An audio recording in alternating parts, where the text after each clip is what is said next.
In this video, I'm going to show you how to edit in Foxit PDF Reader. Now, the first thing you have to do, you want to go to the top and you want to click on where it says edit at the far right.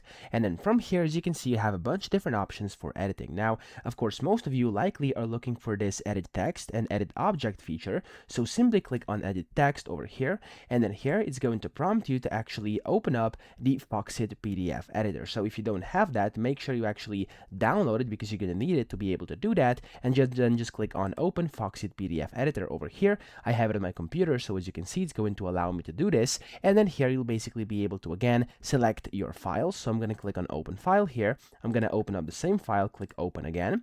And then from here I have the options, which as you can see up top, it's going to say edit again. Here I can now edit text, so it's going to pop up like different boxes and like selections around my text. I can go ahead and like remove things. I could type in whatever I want in here. I can of course change it, and I could also go and edit different objects like text, images, shapes. So for example, if I do shapes here, I can click on a shape and edit it completely over here just like this without any issues. And yeah, you basically get the point. So all you have to do is pretty much just actually click on here, and then it's going to allow you to basically get the PDF editor, so the Foxit PDF editor, and then in there you can then of course go ahead and edit your PDF. So that's how to do it. I hope this video helped you out. If it did, please subscribe to the channel and help me out as well.